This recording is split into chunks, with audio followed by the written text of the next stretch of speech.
Welcome to the debate. Our discussion today focuses on the strategic principles guiding India's engagement with the Shanghai Cooperation Organization, specifically examining the tension inherent in their articulated policy framework built around security, connectivity, and opportunity, the SCO pillars as they're called. Right. And the policy articulation is certainly ambitious, because it simultaneously champions this broad, integrated regional cooperation, while at the same time laying down a very strict foundational condition for achieving it. And that tension, I think, is where the real complexity lies. Precisely. So the central question we really need to wrestle with is this. Does the commitment to strictly conditional connectivity, where respect for sovereignty and regional integrity is presented as non-negotiable, does that ultimately impede the ambitious goals of strong, broad regional integration articulated under those connectivity and opportunity pillars? Now, here's where I stand. Conditional connectivity is the necessary, perhaps the only, non-negotiable path for sustained trust and stability, especially in a volatile region like this. And I come at it from a slightly different angle. I believe that insisting on an absolute, almost restrictive condition related to sovereignty risks a kind of institutional political paralysis. And that paralysis, well, it inherently undermines the practical benefits and, frankly, the urgency of achieving the strong regional cooperation and growth that the policy itself seems to demand. You can't really ask for global integration while simultaneously erecting what might be the highest possible domestic barrier to achieving it. Well, my argument starts with the foundation. Principle must precede pragmatism in these multilateral frameworks, particularly given the geopolitics of the SCO. The foundational principles of international relations, respect for sovereignty, territorial integrity, these must be the bedrock. Any connectivity initiative that undermines these principles, it inherently erodes the necessary trust, the trust you need for long-term regional development. The source material is actually quite explicit here, stating unequivocally that, and I quote, "Connectivity that bypasses sovereignty is losing trust." Losing trust. That phrase is powerful, I grant you, but I do worry about how it gets applied in practice. While the principle of sovereignty is, of course, important, placing such an absolute and restrictive condition, it really threatens the critical success of initiatives that are clearly central to the policy's economic goals. We're talking about major projects here, like the Chabahar port, and, maybe even more crucially, the International North-South Transport Corridor, the INSTC. These aren't just symbolic projects. They are absolutely key for boosting efficient trade connections, especially with Central Asia and Afghanistan. But the standard isn't just an arbitrary political demand. It is cited specifically as being enshrined in the fundamental principles of the SCO Charter. Now, if the goal under Pillar C is genuine development of trust and development, then surely that trust must be built on this non-negotiable legal foundation. Stability built on unwavering principle is, I'd argue, in the long run, far more valuable than, let's say, rapid but unstable infrastructure built on expediency or simply ignoring existing disputes. See, I fundamentally disagree that stability must always come at the cost of dynamism and growth. The priority, especially when you look at Pillar A opportunity for cooperation, it really has to be achieving robust economic integration and delivering tangible results for the people in the region. The source material itself emphasizes the need to leverage opportunity through things like youth empowerment, digital inclusion, and joint efforts against shared threats like organized crime and cybersecurity. None of those goals realistically are achievable without broad, efficient, and above all, functioning connectivity. An overly strict application of the sovereignty principle in infrastructure planning, well, it risks exactly what the speaker warns against elsewhere when discussing UN reform, the risk of the Global South's aspirations being imprisoned in outdated frameworks.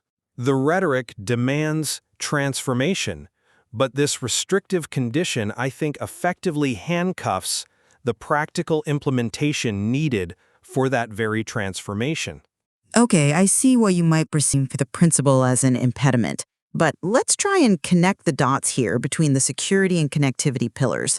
The policy, I believe, intentionally draws a very clear, almost zero-sum parallel between the strict stance required for security pillar S and the strict stance required for connectivity pillar C.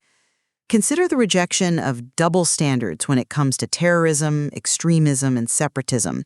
Challenges India has, faced for 4 decades, going back to horrific attacks like the one in Pahalgam back in 2000. Now, if there can be absolutely no double standard on fighting existential security threats like terror financing or groups like al-Qaeda, then why should there be a double standard when it comes to maintaining territorial integrity? I'm sorry, but I just don't think that linkage holds up practically. Security demands hard lines, yes, exclusion, military or intelligence cooperation, the outright fighting and shutting down of specific terrorist groups. Connectivity, though, by its very nature demands inclusion, flow, commerce, and efficiency to accommodate regional trade. Are you really suggesting that a dispute over the alignment of a road, or maybe a railway line, should be treated with the exact same zero-tolerance policy that we reserve for existential security threats? That kind of conflation, I think, is exactly what leads to the paralysis I mentioned earlier. I think perhaps you misunderstand the gravity of the territorial dispute that's really at stake here. We are not talking about some minor border alignment issue. We are talking about major infrastructure projects, specifically those sponsored by other members of the SCO, that pass directly through disputed territory. And the context here is unmistakably the China-Pakistan Economic Corridor, or CPEC. Now, if connectivity projects unilaterally change the geopolitical status quo in disputed regions, that isn't merely an economic issue, it becomes a fundamental security violation, arguably analogous to state-sponsored terrorism in its impact on sovereignty. Connectivity that legitimizes a contested claim directly undermines the very sovereignty we are sworn to protect. Okay, that acknowledgement of CPEC is crucial, I agree, but it brings us right back to the core challenge. We are not debating whether sovereignty matters. Of course it does.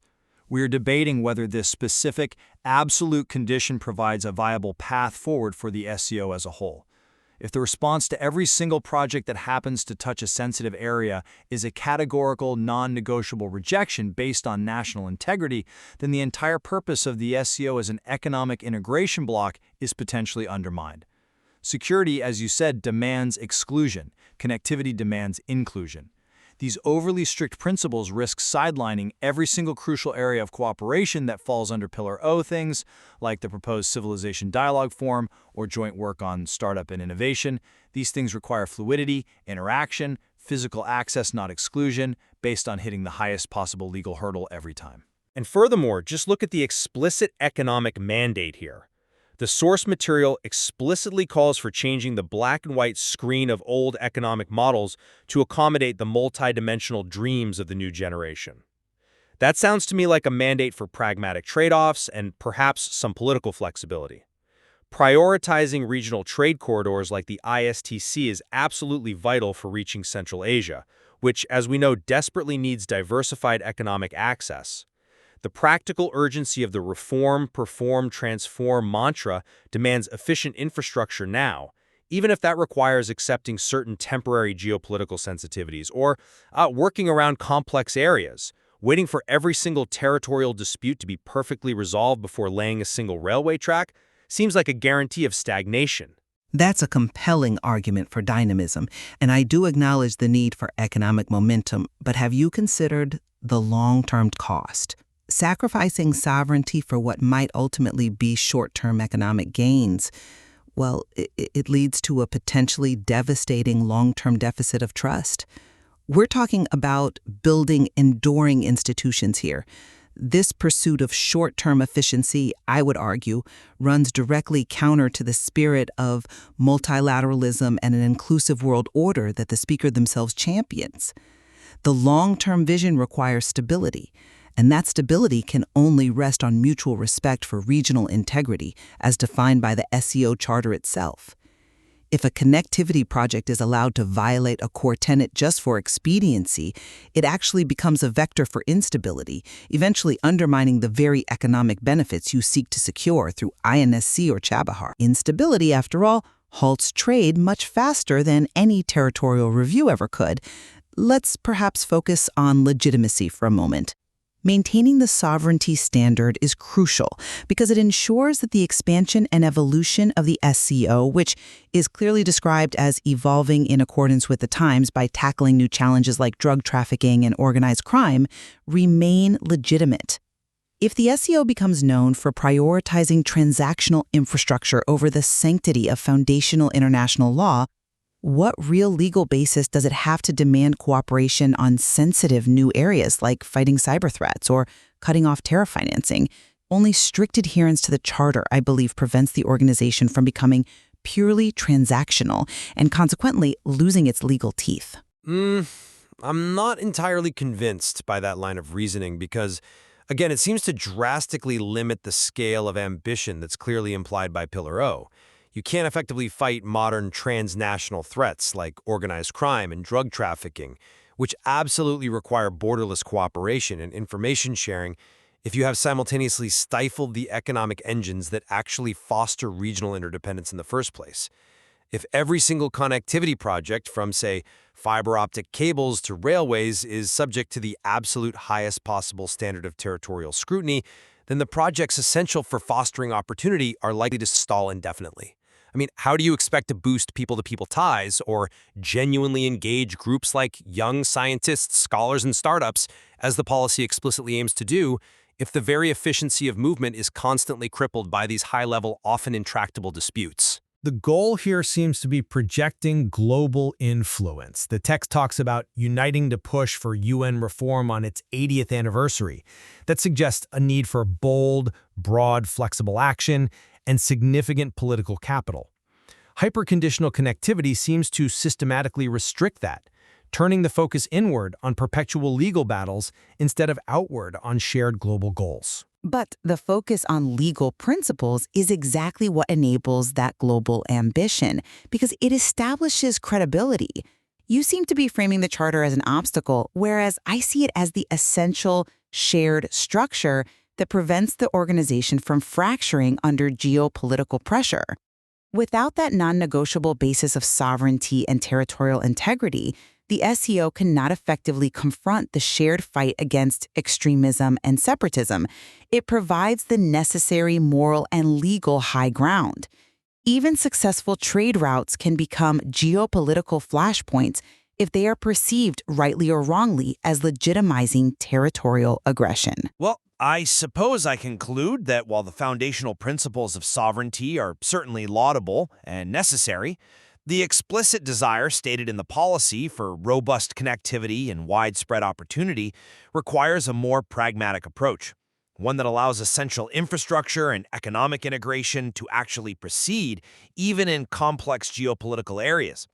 The policy's own ambition for regional dynamism seems to demand a degree of operational flexibility that an absolute, non-negotiable condition on sovereignty simply might not allow for in practice. It seems you have to somehow balance the high standard of national integrity with the equally urgent need for economic integration, especially if the goal is to fulfill the collective aspirations of the global South. And our discussion today really highlights that the strategic vision outlined by these SCO pillars is, or at least is intended to be, fundamentally unified by adherence to principle. For the policy to be coherent and stable, the long-term security and integrity of the nation, which must include its territorial claims, has to be prioritized over potentially short-term trade efficiency. The stability needed to build enduring trust, I maintain, cannot be sacrificed for temporary economic gains, because those gains will almost certainly be undone by the resulting instability down the line. And that right there is the critical tension inherent in large multilateral organizations like the SCO. How do you achieve ambitious shared developmental goals, which often demand speed and pragmatism, while rigorously protecting the foundational principles of state integrity, which inherently demand caution and strict legal fidelity? It is indeed a tension the SCO will undoubtedly continue to wrestle with, and one that certainly requires constant reevaluation based on the material evidence and the evolving geopolitical landscape. भाग लेते हुए मुझे खुशी हो रही थी। हमारे शानदार स्वागत और आतिथ्य सत्कार के लिए मैं राष्ट्रपति श्री का हार्दिक आभार व्यक्त करता हूँ। आज उज्बेकिस्तान का इंडिपेंडेंस डे है। कल किर्गिस्तान का राष्ट्रीय दिवस था। इस अवसर पर मैं दोनों लीडर्स को बधाई और शुभकामनाएं देता हूं। एक्सेलेंसी, पिछले 24 वर्षों में एससीओ का पूरे यूरेशिया क्षेत्र की एक्सटेंडेड फैमिली को जोड़ने में बहुत महत्वपूर्ण योगदान रहा। भारत ने एक सक्रिय सदस्य के रूप में हमेशा कंस्ट्रक्टिव और सकारात्मक भूमिका निभाई है। एससीओ को लेकर भारत की सोच और नीति 3 मुख्य स्तंभों पर आधारित है। SCO, S security, C connectivity, O opportunity. पहले स्तंभ S यानी सिक्योरिटी के संदर्भ में मैं कहना चाहता हूं कि सुरक्षा, शांति और स्थिरता किसी भी देश के विकास का आधार है। किंतु इस मार्ग में आतंकवाद, अलगाववाद और अतिवाद बड़ी चुनौतियां हैं। आतंकवाद सिर्फ किसी देश की सुरक्षा ही नहीं, बल्कि पूरी मानवता के लिए एक साझा चुनौती है। कोई देश, कोई समाज, कोई नागरिक अपने आप को इससे सुरक्षित नहीं समझ सकता। इसलिए आतंकवाद से लड़ाई में भारत ने एकजुटता पर बल दिया। इसमें एससीओ रेट्स की बहुत महत्वपूर्ण भूमिका रही। इस वर्ष भारत ने जॉइंट इंफॉर्मेशन ऑपरेशन को लीड करते हुए अल कायदा और इससे जुड़े आतंकी संगठनों से लड़ने का इनिशिएटिव किया। हमने रेडिकलाइजेशन के विरुद्ध समन्वय बढ़ाने और मिलकर कदम उठाने का भी प्रस्ताव रखा। टेरर फाइनेंसिंग के खिलाफ आवाज उठाई। इसमें मिले समर्थन के लिए मैं आभार व्यक्त करता हूं। एक्सेलेंसी, भारत पिछले 4 दशकों से निर्मम आतंकवाद का दंश झेल रहा है। कितनी ही माताओं ने अपने बच्चे खोए और कितने बच्चे अनाथ हुए। हाल ही में हमने पहलगाम में टेररिज्म का बहुत ही घिनौना रूप देखा। इस दुख की घड़ी में जो मित्र देश हमारे साथ खड़े रहे, मैं उनका आभार व्यक्त करता हूं। यह हमला केवल भारत की अंतरात्मा पर ही आघात नहीं था, यह मानवता में विश्वास रखने वाले हर देश, हर व्यक्ति को खुली चुनौती थी। ऐसे में प्रश्न उठना स्वाभाविक है, क्या कुछ देशों द्वारा आतंकवाद का खुलेआम समर्थन हमें स्वीकार्य हो सकता है? एक्सेलेंसी, हमें स्पष्ट रूप से और एक स्वर में कहना होगा कि आतंकवाद पर कोई भी डबल स्टैंडर्ड स्वीकार्य नहीं हुई। हमें मिलकर आतंकवाद का हर रंग में, हर रूप में विरोध करना, ये मानवता के प्रति हमारा दायित्व है।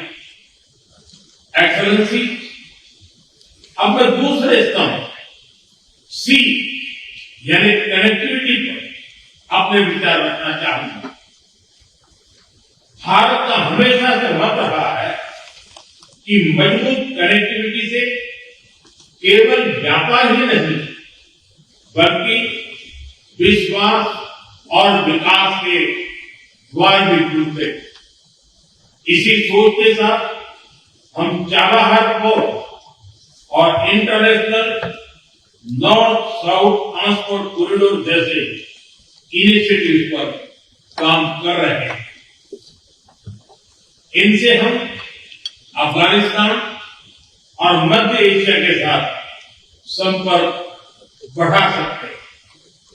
हमारा मानना है कि कनेक्टिविटी के हर प्रयास में संप्रभुता और क्षेत्रीय अखंडता का सम्मान होना चाहिए।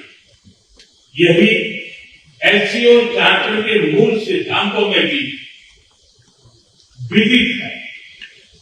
Connectivity that bypasses sovereignty, losing trust and living. Excellency, तीसरा स्तंभ है ओ, यानी opportunity. Opportunity for cooperation and reform. 2023 में आज की अध्यक्षता के दौरान नई ऊर्जा और विचारों का संचार हुआ। स्टार्टअप और innovation, traditional medicine, youth empowerment, digital inclusion और शेयर्ड बुद्धिस्ट हेरिटेज जैसे नए विषयों को अपने सहयोग में जुड़ा। हमारा प्रयास था कि एससीओ को सरकारों के परे भी ले जाए। सामान्य मानवी, यंग साइंटिस्ट, स्कॉलर्स और स्टार्टअप को भी आपस में जुड़े। हमारे पीपल टू पीपल टाइम में दृढ़ता देने के लिए मैं आज एक और सुझाव रखना चाहूंगा। एससीओ के अंतर्गत एक सिविलाइजेशनल डायलॉग फोरम बनाया जाए। इससे हम अपनी प्राचीन सभ्यताओं, कला, साहित्य और परंपराओं को वैश्विक मंच पर साझा कर सकते हैं। एक्सेलेंसी, आज भारत रिफॉर्म, परफॉर्म, ट्रांसफॉर्म के मूल मंत्र पर आगे बढ़ रहा है। कोविड हो या वैश्विक आर्थिक अस्थिरता, हमने हर चुनौती को अवसर में बदलने का प्रयास किया है। हम लगातार वाइड रेंजिंग रिफॉर्म पर काम कर रहे हैं। इसे देश में विकास के साथ साथ अंतर्राष्ट्रीय सहयोग के लिए भी नए अवसर खुल रहे हैं। मैं आप सभी को भारत की विकास यात्रा से जुड़ने के लिए आमंत्रित करता हूं। एक्सेलेंसी, यह खुशी की बात है कि एससीओ भी समय के अनुरूप इवॉल्व हो रहा है। ऑर्गेनाइज्ड क्राइम, ड्रग ट्रैफिकिंग और साइबर सिक्योरिटी जैसी समकालीन चुनौतियों से निपटने के लिए 4 नए केंद्र बनाए जा रहे हैं। हम इस रिफॉर्म ओरिएंटेड माइंडसेट का स्वागत करते हैं। वैश्विक संस्थानों में रिफॉर्म के लिए एससीओ सदस्य आपसी सहयोग बढ़ा सकते हैं। संयुक्त राष्ट्र की 80वीं वर्षगांठ के अवसर पर हम एकमत होकर यूएन रिफॉर्म का आह्वान कर सकते हैं।